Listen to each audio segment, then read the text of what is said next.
Time Warner Cable is pleased to be an underwriting sponsor for Carolina Week. Carolina could end up playing the Pittsburgh Panthers a lot sooner than you'd think. At least 2 teams are joining the ACC. And there are fire alarms in 2 of our libraries, but there are not any sprinklers. We'll tell you why and what's being done up next. And in sports, she loved Carolina and Carolina loved her, the passing of the university's biggest fan. Entre les toasts et les œufs mimosa, le chef McNeil a glissé ses cornichons aux épis. And even if you don't speak French, we've got a tasty story coming out of Carrboro coming up. Good evening, I'm Kathleen Whitting. Hi everyone, I'm Preston Jones, and Carolina Week starts right now.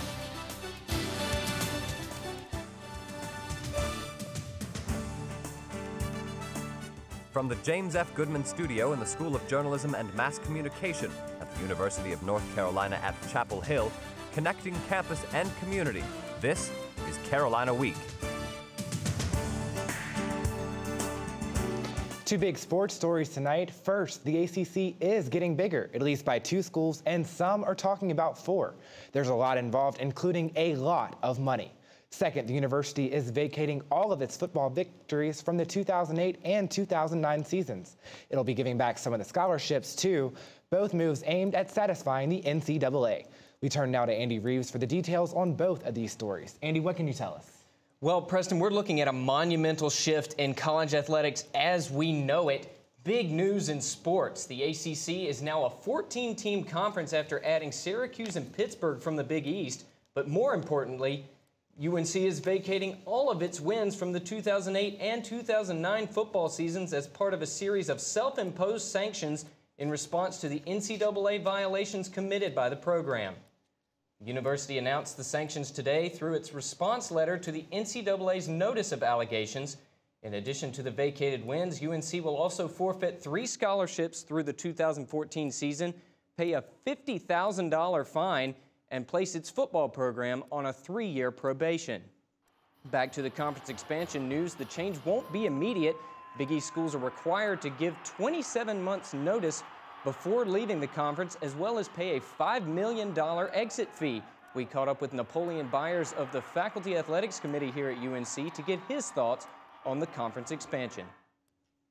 Conferences want a national footprint, and Syracuse takes the conference all the way to the Northeast now, and Pittsburgh takes it into the heartland. It's a good day for the ACC. I mean, it makes it stronger, more competitive, and I think the ACC is guaranteed itself surviving. Because the ultimate goal, if we do it right, the ultimate goal is to bring in more revenues for academic programs. It really is. It's a student athlete. So I think the goal of conference expansion and then consolidation is to wring out the inefficiencies and bring in additional revenues. Yes, it will bring in more money, and advertising will get larger, TV will get larger, contracts will bring in more revenues. But ultimately, that money will go back to the coffers on the academic sides of schools. As we've mentioned, the ACC may not be done. They're talking about moving to 16 teams in the near future. Seems like change is on the way. Thanks, Andy. 2 other schools under consideration for membership in the ACC are UConn and Rutgers. The Hartford Courant is reporting today that the University of Connecticut is in discussions with the ACC to join the league. Meanwhile, published reports in New Jersey say Rutgers remains in talks with the ACC and the Big Ten.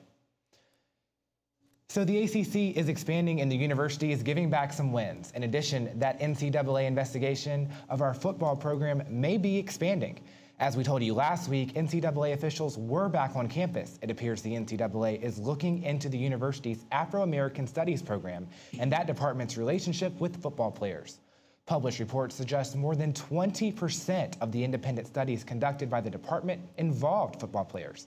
It is conventional wisdom on this campus that independent studies are easier than regular classes, not just in the Afro-American Studies department, but with most courses.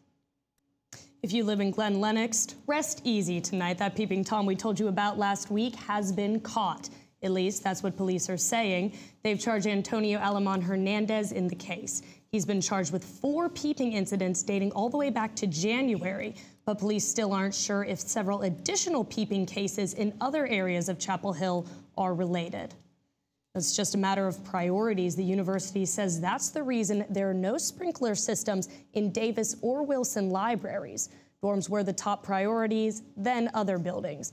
But as Caitlin Yannick reports, those priorities are changing.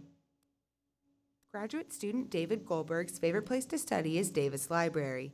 He says the lack of sprinklers doesn't worry him. If a fire erupted, Goldberg says the sprinklers could destroy more than they'd save. The fact of the matter is that's really unlikely to happen, and even then, it's going to destroy the building, especially on the eighth floor, because all that water's got to go somewhere, and it's going to go straight down. They'll get that. If that were to happen, they'd have to gut the entire building. If Davis had a sprinkler at this area and it went off, Goldberg says it could cost the university a bundle in computer equipment. Campus Fire Marshal Billy Mitchell says the university lacks the funds to install sprinklers in Davis, but will have them in Wilson by next fall. Mitchell says the sprinklers do two things. They save lives and they save property. I mean, you know, when the flame impinges upon the sprinkler and the water goes off, regardless of whether the fire department's there yet or what, the sprinkler head is going to go off and it's going to put the fire out. While Davis is a hot spot for studying, Wilson houses the university's rare book collection. If Wilson caught fire, the university could lose more than 160,000 historical works. In Chapel Hill, I'm Caitlin Yannick, Carolina Week. Sprinkler installation is about to begin in Wilson. It's just not clear when, but it should be finished by next fall. The project will cost $800,000, and that's why the university still doesn't have the money to put sprinklers in Davis just yet. Parking in Chapel Hill is never easy, but recent budget cuts are now making parking on campus even more difficult. In the lot beside Swain Hall, parking used to be free after 5 p.m., but this new parking ticket dispenser says it all. Now, if you park there, it will cost you $1.50 per hour. DPS spokesperson Randy Young says the lot is currently free after 9 p.m., but charges will soon apply 24 hours a day. If you're living in a dorm this fall, you may have noticed the addition of a little something extra in your room. Over the summer, UNC installed bed rails designed to keep people from falling out of the bed. This move comes after a student's mother fell to her death from a lofted dorm bed. Almost $300,000 went into the purchase of bed rails. That's for almost 9,000 dorm beds. The university made this purchase even though only about 1,000 students requested them. Some students with lofted beds are using the rails as a safety precaution, but most others are instead storing them in the corner to get them out of the way. The money to pay for the rails came from room and board fees and not from taxpayers. And almost 5,000 students still haven't made the switch from webmail to HealMail. If you're one of them, you don't have much time left. Starting this week, the university is forcing the transition of all accounts to the new email service. Administrators are saying you can now use features like Calendar and Task Manager to help you stay on top of things. But some students are complaining that the new system isn't user-friendly. They're saying it takes too long to log in, sending emails can be a pain, and even that logging out can be a difficulty. The university is currently using 2 learning management systems to help students navigate their courses, Blackboard and Sakai. The university is moving away from Blackboard and toward Sakai, and that transition is almost 2 years in the making. It's taking so long because the university doesn't have the money to switch 5,000 plus courses all at once. That will change at the end of the year, as Ryan Davis reports. Patty Warren is a sophomore from Greenville, North Carolina. He has classes on both Blackboard and Sakai, but says using both platforms isn't too much of a hassle. It's a little bit frustrating. It's not anything to get mad about. I just bookmarked 2 pages instead of 1 now. But it does take another minute or 2, which is kind of frustrating. UNC already has almost 1,400 classes switched over to Sakai.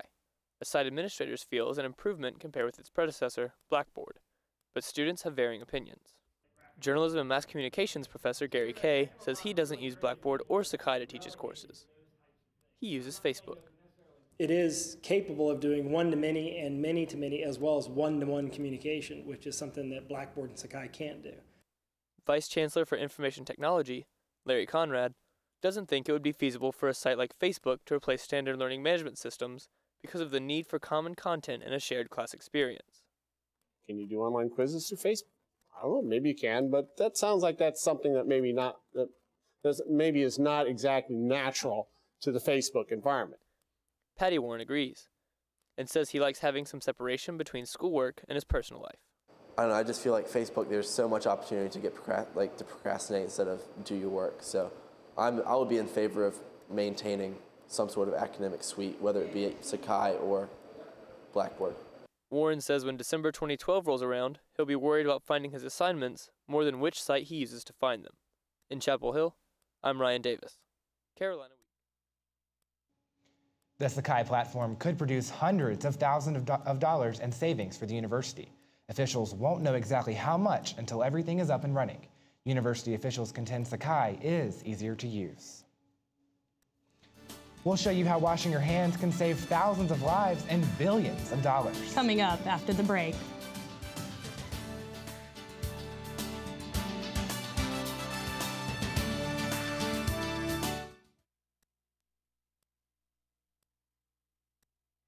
There are so many fun things we all can do to be healthier, no matter who you are or where you are. So let's move. Well, here we go. We're getting set to get underway. Let's stretch in the grass. Great play. Let's play tag. What a play. Let's jump up and down.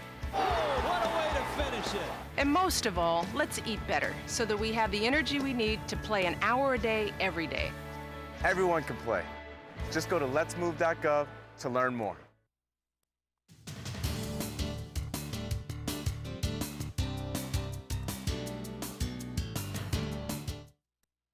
UNC hospitals say thousands of lives and billions of dollars across the country could be saved, and it's just as easy as washing your hands.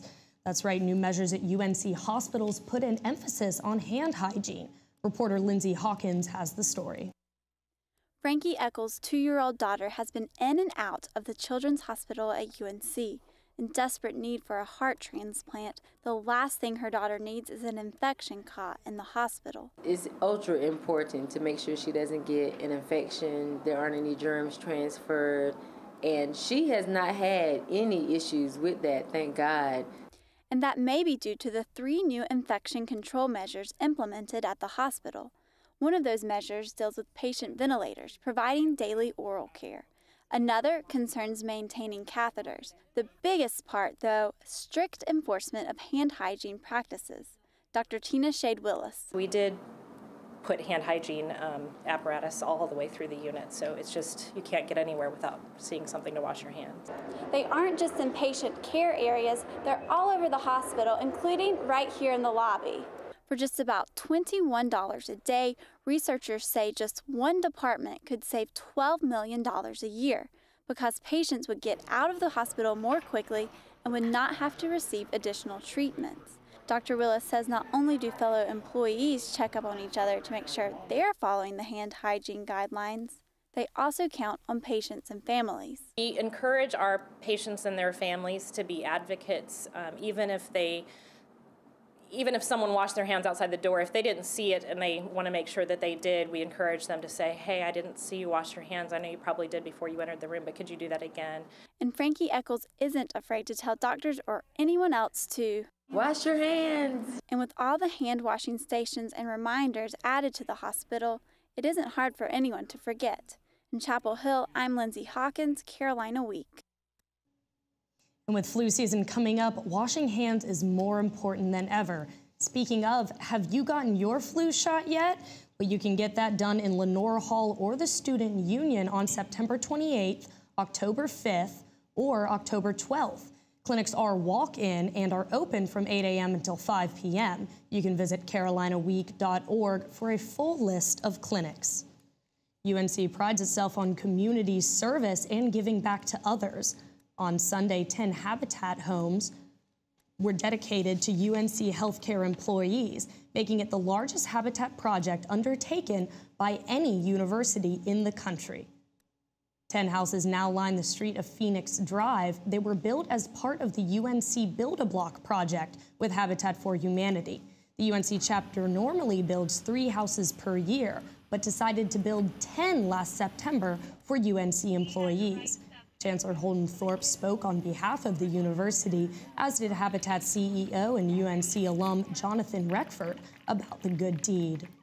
More than 1,400 volunteers from the UNC community helped with the build, turning houses from this into this. place for families to feel safe and for kids to play. Local food fanatics got a taste of the triangle the other day at the 9th annual Chef's event at the Carrboro Farmers Market in Carrboro. Laura Baron is our reporter on the story. Now, Laura is French, and she will be telling the story in her native tongue. You won't miss anything, though. Take a look. Entre les toasts et les œufs mimosa, le chef McNeil a glissé ses cornichons aux épices. Comme lui, les cuisiniers des restaurants du coin ont pris d'assaut le grill du Farmers Market de Carrboro à l'occasion du Annual Chef Event. Les clients du marché ont pu déguster gratuitement leurs spécialités. Et c'est loin d'être la première fois que Matt fait ses courses au marché. This is how I keep my calendar. I come here every week and see what's going on, and that sort of dictates what I do at the restaurant and what I do at home. Et Matt n'est pas le seul à apprécier la fraîcheur de ses produits. Après avoir goûté chaque plat, les clients du marché ont pu repartir avec leurs recettes préférées. I surprised myself by really liking the pimento cheese. It was delicious. I really like the tomato bisque with the brioche sandwiches. Well, it tastes sweet, a little sweet and a little tangy, and it's very creamy, like a bisque should be. Mais le chef Amy Tornquist voit aussi un avantage économique à faire ses courses au marché. If I buy my lettuce with Dan, then Dan buys a book at the local bookstore, then the bookstore owner eats in my restaurant. The quality is better, but we're also supporting our local community and we're giving jobs to everyone locally. I can get things really, really fresh here, and I can get them exactly how I want them. I can, pick out the size, I can pick out my amount, I can pick out the freshest ones. Des emplois pour la communauté et des ingrédients de première qualité pour Matt. Si vous aussi vous passez par Carrboro, n'hésitez pas à faire un tour au marché pour allier l'utile au savoureux. C'était Laure Baron pour Carolina Week. Now, I didn't understand much of that French, but I did see that food does look pretty good. And if you missed it this year, you will be able to attend the next annual Chef's event next year on the second weekend of September 2012, and you don't need to speak French. Well, it was downright cold over the weekend. Wasn't it, though? But we're getting back to normal, whether you like it or not. We'll have the details next in weather.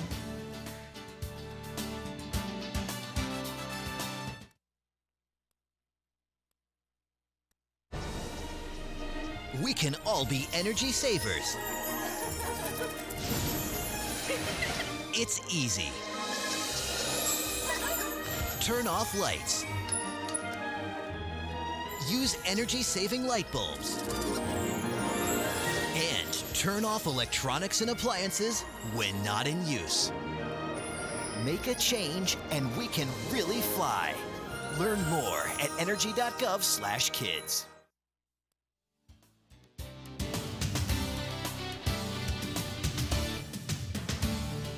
Good evening, I'm Suzanne Wilson with your Carolina Week 5-day forecast. So this weekend was definitely cooler than we've been experiencing. You probably brought out that heavy winter jacket just to stay warm with all the rain. But cooler temperatures are around, and today we hit a high of 75, which is 6 degrees below normal. But other than that, we will be warming up in the coming days, but rain is definitely moving into our 5-day forecast as we have rain throughout the entire cast. But fall is definitely moving in, and we're having that fall-like weather come about as well. So here's a look at our satellite radar, and there's a line of clouds out to the west, and that's associated with a cold front that'll be moving in Tuesday and Wednesday. But right over North Carolina, we've had mostly cloudy conditions today, which are giving us these cooler temperatures, but the sun was peeking through quite a bit, but it looks like we're going to be getting more cloudy as the days move on. So here's that cold front I was talking about, and it's going to be moving through overnight tonight, but then stall out right on the mountains, but it's still going to be bringing in some moisture into tomorrow. But today we give us sunny skies as there's a high pressure system up here in the northeast that was bringing us cooler air into North Carolina with the lots of clouds over in the area, but no rain today. It looks like tomorrow is going to be that chance for that. So tonight, mostly cloudy skies, and they'll be building in to become more cloudy, and early showers are possible after midnight with a low of 62 for the evening. So take a look at tomorrow's surface map. We have that cold front again, and it's beginning to move towards North Carolina, but it's going to pause right here for into Tuesday and into Tuesday evening, and not give us the excessive rain into Tuesday, but it will be giving us some moisture that'll be coming in and giving us some rain for Tuesday. The mountains will be seeing more of that, but as it continues to move east into the weekend, into the middle of the week, we will be seeing more rain in that forecast. So tomorrow, mostly cloudy skies. It'll persist through the rest of the week, and a 40% chance of seeing some showers, the high right at 77. So transitioning over to the tropics, it's not very active right now. There is this one storm off of the coast of Western Africa that has a 60% chance of becoming a tropical cyclone in the next 48 hours. But just because there's not very much activity in the tropics right now does not mean that we are out of the peak season. We are currently just to the right of the peak. September 10th is right there where the peak is. We're just to the right, so we're definitely going to be seeing some storms developing within the next couple of months. We still have 2 months left as the season's over on November 1st. 75 in the Tri-Cities, Boone at 70, rain tomorrow, 76 at Hickory, and right at the East Coast, 79 in Rocky Mount, Goldsboro at 80. Again, rain will be in our forecast for tomorrow, but for the next 5 days, rain is sticking around. 40% for Tuesday with 77, warming right back up to normal on Wednesday with 81, 30% chance of rain on Wednesday. Thursday, 50% chance, looking like our best day of seeing some rain. And Friday is our first day of fall, so we're really going to have some cooler temperatures. Summer is out of the forecast, but rain is definitely moving in, so make sure to grab that umbrella as you leave the house every morning this week. I definitely will. You know, I'm a little bit of a hypocrite. Last week I was talking about how I couldn't wait for it to get cooler, but honestly, I'm a little excited for a few more warm temperatures this week. Definitely is exciting. Well, thank you so much, Suzanne. All right, well, coming up after the break, we'll have more about the big changes for the ACC.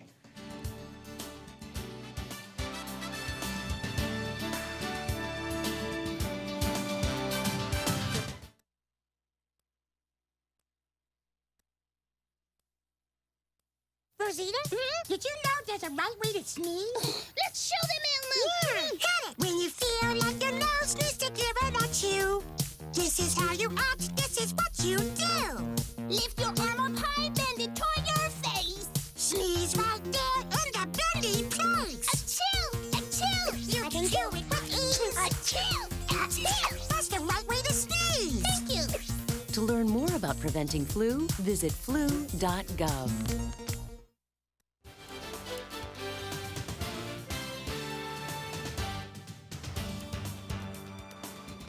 Big news out of the ACC this weekend. Welcome back to Carolina Week. I'm Andy Reeves. The ACC has announced that Syracuse and Pittsburgh will leave the Big East to become the 13th and 14th members of the conference. Sierra Watkins joins us live in the studio. Sierra, when did these discussions begin? Well, Andy, Commissioner Swafford of the ACC said that they've been in contact with schools for over a year. The discussions just got serious this past week.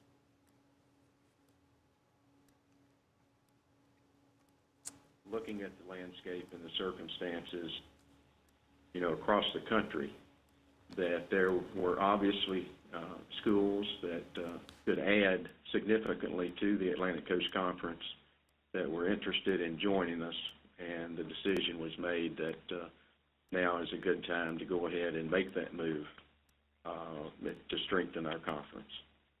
Sierra, even if the time is right for expansion, why Pitt and Syracuse? Well, you have to look at where Pitt and Syracuse are located and see that they're in markets where there really is no ACC team right now. In addition, both universities will enhance the ACC's reach into the states of New York and Pennsylvania, and geographically bridges our footprint between Maryland and Massachusetts.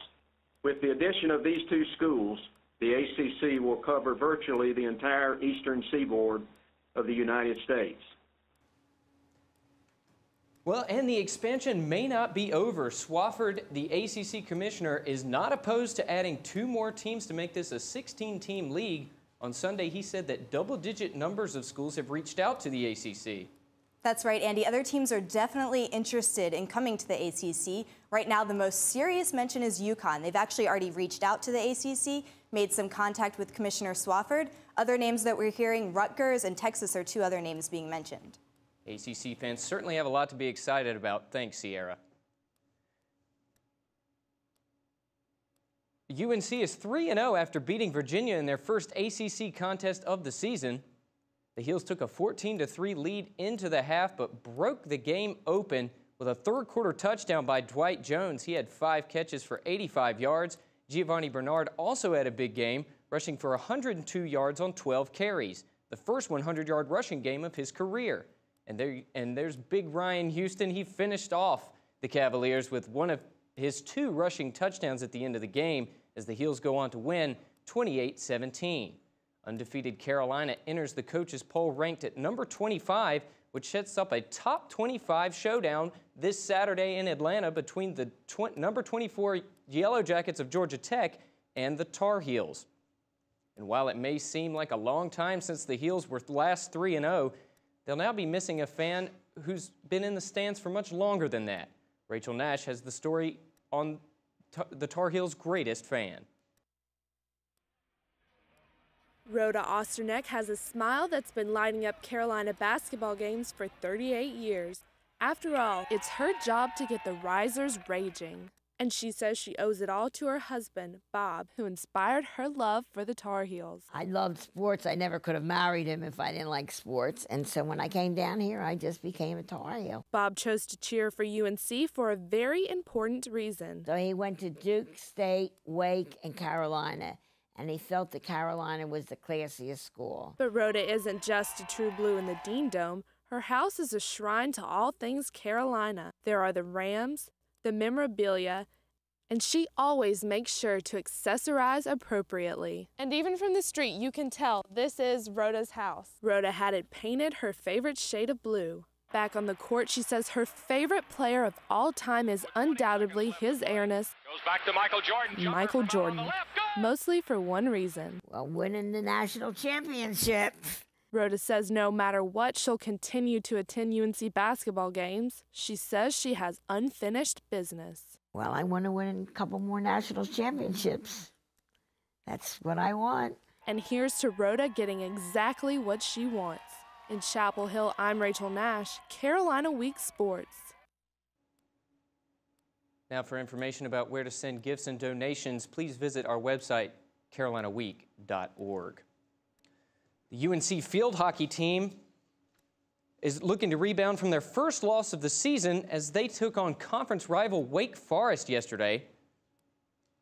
Carolina scored early as sophomore Marta Malmberg puts it in the back of the net. Nice goal there. The Demon Deacons answered back. Check out that backhanded goal. But with the score tied at 1, the teams would go into overtime, and with 15 seconds left in the extra period, freshman Lauren Shaley puts in her first career goal. Carolina wins it 2-1. Well, guys, that conference expansion news, very exciting. I'm looking forward to a potential rivalry between Carolina and Syracuse. A couple of great basketball programs there. It'll be interesting to see how it all pans out. Thanks, Absolutely. Andy.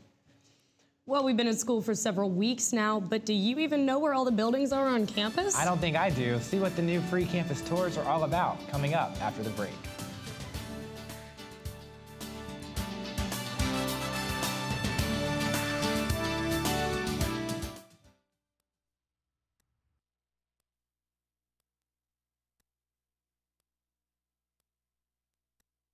Or email us at carolinaweek@unc.edu. If you have questions about this program, write Carolina Week at Campus Box 3365, UNC-CH, Chapel Hill, North Carolina 27599. Be sure to check out Carolina Week and Carolina Connection online at carolinaweek.org. You see them every day, but how well do you really know the buildings around campus? Well, now on Fridays, you can take a free tour led by a UNC expert. UNC's Visitors Center kicked off its new Priceless Gem Tour series with an architectural tour of the UNC campus. A UNC historic preservationist, Wendy Hillis, led the tour starting in McCorkle Place. During the tour, Hillis told anecdotes about iconic and controversial architectural works on campus, like Old East. Not everyone knows the North Campus Dorms is one of the oldest buildings on the UNC campus. And visitors were able to ask some of their questions too. Hillis made history come alive, proving it doesn't just exist in the books of Wilson Library. Seems like a pretty good tour, you know. I'm a senior and I still feel like I don't know all the buildings. I know, we'll have to check it out. Well, that does it for this edition of Carolina Week. Thanks for watching. Good night.